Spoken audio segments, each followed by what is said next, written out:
Would you rather have BO and not know it, or always smell BO in everyone else? Body odor, that is. Yeah, I would rather, the two in me, I can't.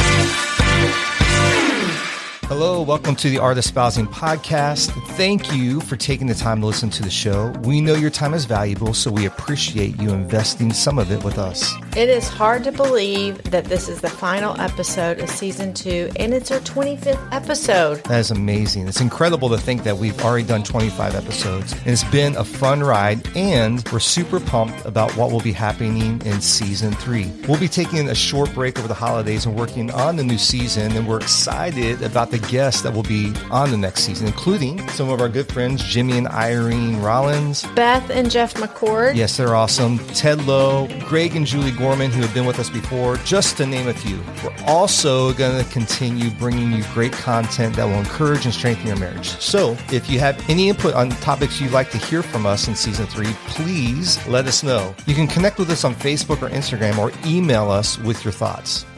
Okay, so as we're wrapping up another year, 2022 is coming to an end. As you're making plans for 2023, think about intentionally investing in your marriage. A powerful way to do that is by working with us through a marriage reboot. If you're looking for that one thing that could be the game changer for your relationship, then the Marriage Reboot Retreat is just for you. If you want a greater connection with your spouse, if you are tired of feeling stuck in the same old, if you desire to feel the thrill of fun and discovery again, like you did when you first met, we can help. We support couples to reconnect, recharge, and re-engage to pursue their life purpose together. The Marriage Reboot Retreat by Married for a Purpose is a private, intensive experience for you and your spouse, working exclusively with Lisa and I for 2 consecutive full days. At the end of the 2 days, you will walk away with a unified purpose for your marriage and a holistic vision for your marriage and family, supported with a real action plan. If you would like to find out more information about the Marriage Reboot Retreat, you can set up a discovery call with James and I, and we will tell you more about it. The link is in the show notes, or you can direct message us on Instagram at Art of Espousing, and we will send you a link to schedule a discovery call. So we thought we'd take some time on today's podcast to answer some common questions that we've been asked together or separately about our marriage and marriage in general. So these are 3 questions that we get often, and just for fun, at the end, why don't we play a quick game of Would You Rather? I love that game. The first question is, what has been the most important factor in us maintaining a strong, healthy marriage? You know, in Sunday school, when they would say, what's the answer to that? And you would always say, Jesus. And it always is the right answer. Yeah. It actually works in this situation too. I know this seems a little bit cheesy, but the truth is, it actually has been the foundational thing to a strong, healthy marriage for us. So listeners may not know our full story, but the long short of it is, as I had to really work on trust issues, there's significant reasons in my upbringing that trust would be an issue. Unfaithfulness in my parents' relationship impacted my family's life, but specifically, it had a tremendous impact on my life and how I viewed girl and guy relationships and dating relationships, and then in marriage. So I'll often say in jest, but you know, James, I'm pretty amazing. So why in the world would you ever have a wondering eye? Right. And really, honestly, how could I trust a man in such an intimate relationship? But God. That's right. That's right. Because for 30 years, I have known you truly have desired a relationship with me that has been honoring and faithful, all those things. And you actually have put your actions where your words are in that desire. But ultimately, even if we're having bad days, if we're frustrated with one another, or we're in a tough season, I know your commitment to God is stronger than your commitment to me. And because you are so steady and faithful in that, it has established trust for me in our relationship. Because I know your commitment to me goes beyond me, because you have a personal growing relationship with Jesus. And we know the best instructions come from the creator of a product. And in this case, God is our creator. And he has his word that shapes our commitment and serves as an instruction guide on how to. And so I know one of the things he asks of us both is that we're faithful to one another. And so I can establish trust in that because you're committed to that commitment you've made with him. Yeah.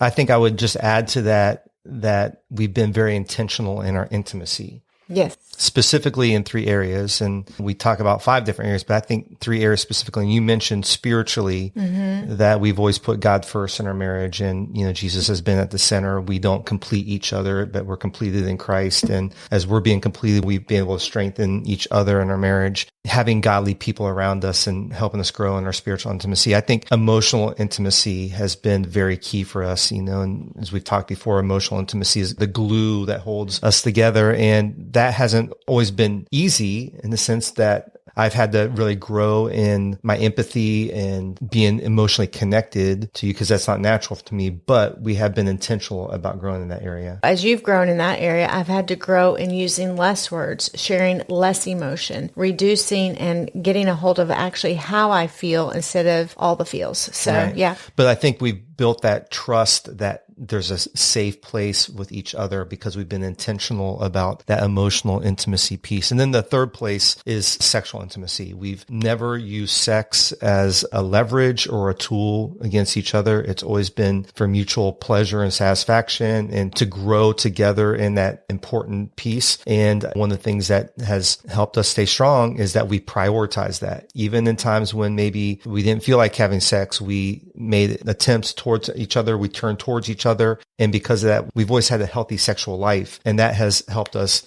stay strong with each other. And so I would say those 3 areas. And like you said, you mentioned the spiritual piece, but I would say the emotional and then the sexual intimacy piece, because the reality is that neither of us are very physically wired. We don't. I would say our physical love touch is language, not- yeah, our physical touch would be number 10. If we could move it to 10, we'd probably move food to 5. Our love language would be right. food. So you can grow in intimacy. You have to work on those things. Even this morning, as we were getting ready, I was like, I don't know that we kissed each other enough yesterday. Or I sometimes go, I don't know that I've touched you enough today. And just a simple touch on the back or whatever is like that physical intimacy too. But intimacy doesn't just happen. No. It has to be intentional. And so that's been very key for our 30 years of marriage to consistently, regularly, daily invest in our intimacy. Yeah. You know what? I just remembered a comment that a wise friend just told me today. They said when their counselor told them, so this is counselor advice, probably $100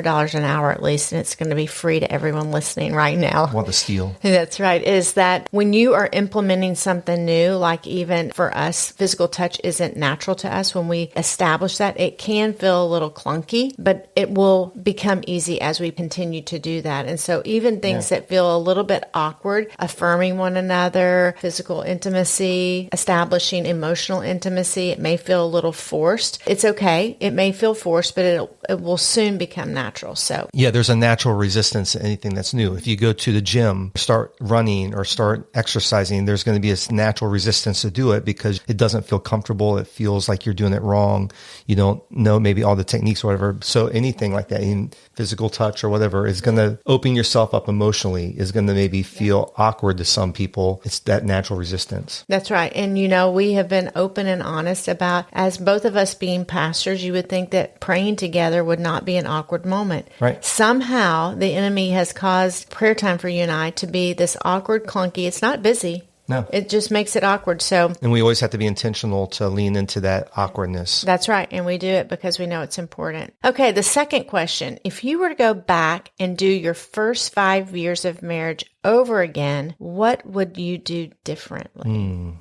So I had 2 things. First of all, which you're going to love this, James, is more adventure. Come on, somebody. I just feel like when we were in our first 5 years, our vacations were spent going to see family, which we really couldn't afford much. But we know friends here in our friend base now who talk about when they were young and married that they actually made way, like they may have gone backpacking in Europe and stayed at hostels or something. They figured out a way to have fun with the finances that they had. And we just didn't really stretch in our thinking in that way. So I wish we would have had a little bit more adventure, even if it would have been camping or exploring Kansas when we lived there, of just going, let's explore the world. So that's one thing that I would want to do different in the first 5 years. The second is, and I would say I'm only now learning this in the last 5 or 6 years, is enjoy the season you're in.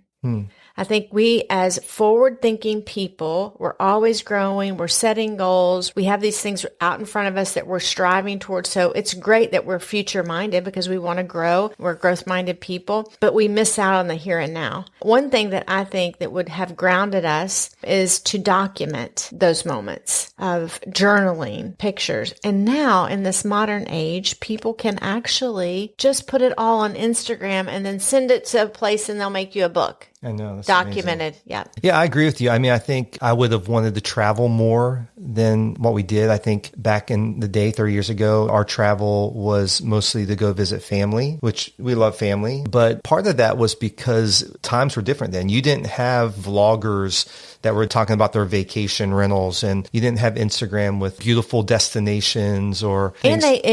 Even now it makes it affordable. You're going, you can go here for only da da da da. Yeah. The world was so much larger 30 years ago. It's so small now with media, and travel's a lot easier now. I mean, all we had was really, we didn't have social media. All we had was AAA maps. I was so good at maps. I could unfold them, and I was the navigator in the passenger side. Yeah. The other thing I think I would add, Lisa, is that we'd be more intentional with creating healthy habits that really we didn't create maybe till later in our marriage, habits around relationship, habits around maybe finances, some of those disciplines early on that like praying together had, like you said, were a struggle for us, that we would have really rooted those things in. And I think those early days you are so in love and everything's new. Love. Everything's new, everything's exciting. But I think if we were to go back and do the first 5 years, knowing what we know now, there's probably some things that we had to work through year 7, 8, 9, 10 that I wish we would have established in those first 5 years. Yeah, a lot of young couples that we've been spending some time with lately have been working on some of those things a lot earlier. And so I love that about this generation. Yeah. They're really getting after it. Okay, next question. If there was one general theme that you hear from men, from you, James, me, women, talking about their marriages, that if a husband or a wife addressed would make a huge difference in most marriages, what would that be? And so I would say emotional connectedness would be the theme. Now, when I say when women are talking together, I just want to make mention. When I'm with women and we're talking about our marriages and our husbands, it is always in a spirit of how do we get better? What can I learn? What could we do different? Or it's definitely purpose focused, not problem focused or bashing. So with that said, I can't speak for all women, but again, this is the theme. When we grow in emotional connectedness, it says to us, we're known, we're understood, and there's value placed on my life because you're present and you're listening and engaged. And it actually ultimately adds value to the spouse and the marriage. I love that when we give that intention and that focus, it allows that to happen. But what I thought I would mention here is, instead of just going down a big rabbit trail, some solutions around that. Like, what is emotional connectedness and what is not? So it would be a little bit helpful. So this, of course, is, according to Lisa, my personal opinion and my theme of conversations with women over the years that I processed with. So what it is not, number one, is a time that we dump all our emotional garbage. Yeah. 2, it is not a 2-hour session where guys are held hostage to an exhausting, non-productive conversation. Yeah. And all the men said, Amen. I define this because as women, we can tend to expect this type of interaction, believing it leads to emotional connectedness. I've had to learn to edit, reduce, or bring to a one big idea thought of how I'm feeling versus a rant of all kinds of craziness. So being an emotional mess daily with your husband will not produce emotional intimacy, much less a husband who's eager to re-engage into this quote unquote emotional intimacy moment. So commercial break.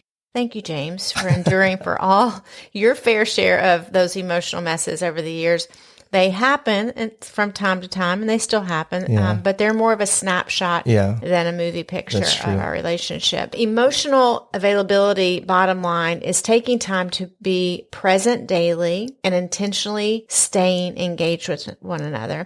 James, you and I, we've mentioned this in our Espousing podcast multiple times, but there are kind of 2 spaces in a day that I know I can process with you what's going on in my heart, what's going on in my life, and that you're going to be present and I'm not dumping lean on you. And they're not really long minutes, actually. In the morning, I always talk about, I want my minutes. Sometimes if I'm stewing on something from the day before that I'm really wrestling with, I give time and thought to articulate exactly how I feel about it. And I know I can talk to him about that in the morning, and I'm going to be a little less emotional about it. And then sometimes we have at the end of the day, we may go, oh, do you want to grab a cup of coffee before we do dinner? And honestly, this time for me, I feel heard by you.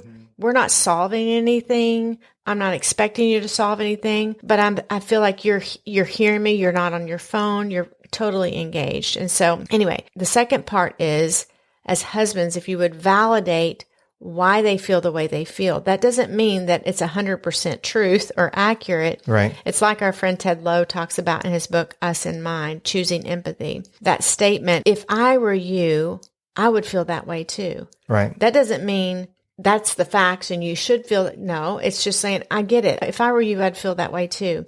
Wives, I don't know about you, but my perspective and my emotions are not always accurate. And so later, after I've processed that with you, James, you just being present and saying, gosh, if I were you, I'd feel that way too. It helps me just process things that sometimes everything that I believe to be true isn't true. So I think sometimes I wonder if men feel like if I agree that she should feel that way, that I'm agreeing that that's accurate. Do you think does this make sense to you? Yeah, I think it's totally true. And I think that whole idea of stepping into empathy again is powerful. And it doesn't mean that you have to agree with how they're feeling. It just means that you can put yourself in their shoes, and knowing how your spouse is wired, you can say, if I were you, I could definitely see how that would make me upset or how that would make me feel that way. It doesn't mean that I'm going to feel that way. It just means that at least I can see how that, if I were you, I could see how that would upset you. I have an example, and this really is so benign, but it's going to be great. Okay. Is the stovetop when it's clean and it's just been cleaned and it's really clean. Mm-hmm. And then someone comes and cooks eggs on it and like has mess all over it. And then they may not clean it up. Then I'm like, I get in a place. I'm like, why does this always happen? And you're like, Lisa, I was the one who made eggs. And I could see that if I were you, that would upset you. Yes, because you're not me, but I am very particular, and so you're not that particular. That's true. Thing. So see there, you that's how you show empathy. Yeah, that's really great. I think on the husband side, and I had to give some thought to this, but I think one of the things that comes to mind is that husbands can at times feel like one of the priorities on a list of priorities, but not the top priority for the wife. Different seasons, I think, maybe when young kids or the wife is in her career or whatever. I've talked to husbands who feel like just sometimes disconnected from their spouse because they feel like their spouse doesn't have the energy or the time that they used to. One of the things is husbands experience love through feeling respected by their wives. And if there are times when the guy feels like he's the last thought or left over with time or with energy, he can feel very disrespected. And I think that's probably one place that I would just say, if wives could understand that your husband wants to be your number one priority. Doesn't mean that it's not an egotistical thing of like everything revolves around them, but an investment of time and energy that your husband would get the lion's share of the time over your kid's career, etc. Yeah, I agree with that. Makes sense? Yes. So in early years, we used to use Raising Kids God's Way, and they would talk about there would be couch time. Couch time is with husband and wife, and kids aren't there or part of that because we're setting our time apart. And we practiced that then, and we really carved out time. I do feel like 30 years later, it does replace with different things. A lot of things emotionally drain me, and my emotions may be exhausted by the time I get home. And I really don't have a lot left over for you. So I think it is about being intentional. So I receive that. I think that's very good. Well, I wasn't talking about you. The question was about husbands and wives, but no. I think in emotional connectedness, you've had to work on that. Yeah. And I think these are fair answers. That's all I'm trying to say. It's a fair answer. So. Yeah. Okay, James, we're going to make a hard turn. Okay, let's do that. I love this. Would you rather? I selected 3 that I feel like are going to be indicative of my personality. Okay, so this has nothing to do with marriage. This just has to do with you and I. Just fun. Just fun stuff. Silly stuff. Alternate back and forth. Okay, you go first since I've been going first this whole time. Okay, so to close this out, would you rather have BO and not know it, or always smell BO in everyone else? Body odor, that is. Yeah, I would rather Gosh, the two in me, I can't. I would rather smell BO in everyone else than... Yeah, that'd probably be... Yeah, because I wouldn't want to, Okay, how about you? Okay, would you rather be in jail for 5 years or in a coma for a decade? Oh, jeez. Wow, that's a hard one. See, I go to the deep end of the pool. I'm just like I'm circling the drain. Okay, so I think I'd have to choose a coma for a decade because at least I wouldn't know what's going on. that's right. Good choice. All right, I'm ready. Would you rather have a pause or a rewind button in your life? Rewind all day long. Rewind? Mm-hmm. Yeah, I think I would too. Make a lot of stupid mistakes. Go back and redo them. I say a lot of crazy things. Would you rather swim in a pool full of Nutella or in a pool full of maple syrup? Gosh, who even comes up with these? I feel like I know what you're going to say. I'll be honest. I won't lie if you don't say what I think you're going to say. I would say probably maple syrup. That's what I was going to say. Why did you say maple syrup? Well, I know you like Nutella, but I think you like maple syrup more, and I think you could swim through maple syrup better. Yeah, Nutella's kind of thick. Yeah. Okay, last one for you. Would you rather get a paper cut every time you turn a page or bite your tongue every time you eat? Oh my goodness, paper cut. Really? Yes, I don't read that many books, and I do bite my tongue often, and it's not fun. That's crazy. Well, that was just a little fun there, though. Oh, I have one last. Oh, do you? Oh, yeah. okay. I had 3. You had 3. So, would you rather wear the same socks for a month or the same underwear for a week? Oh man, The same socks for a month, and I'm assuming, we're not washing these, so because it doesn't say that, doesn't clarify that. But would you rather wear the same socks for a month or the same underwear for a week? I would have to say the same socks because you don't have to tell me. Okay. Yeah, they get a little crusty, but Oh, gross. I would choose the same thing, and that's what I thought you would say. That's right. We hope you have found some of this helpful, if not all of it, all the way to the bitter end. As we end this season and seeing that this is Thanksgiving, we want you to know how grateful we are that you listen to the podcast each week. Our hope is that it is helping you and your spouse find some hope and strength in your marriage as you continue to create your own masterpiece in your marriage. Yeah, we hope you have a great Thanksgiving. We love to hear your thoughts and answer questions you have about what we shared, not about the socks or the underwear. You can email us at hello@artespousing.com, or you can hit us up on Facebook and Instagram at artespousing. Remember to subscribe to our monthly newsletter. You can sign up with a link in the show notes, or you can email us at hello@artespousing.com. Just say sign me up and I'll take care of the rest. We will be posting updates and some videos during the break, so keep an eye out for us. We'll be back on January 9th with Season 3. We're so excited about it. We hope you have a great holiday season, and we will see you next time on the Art Espousing Podcast. Until then, bye-bye.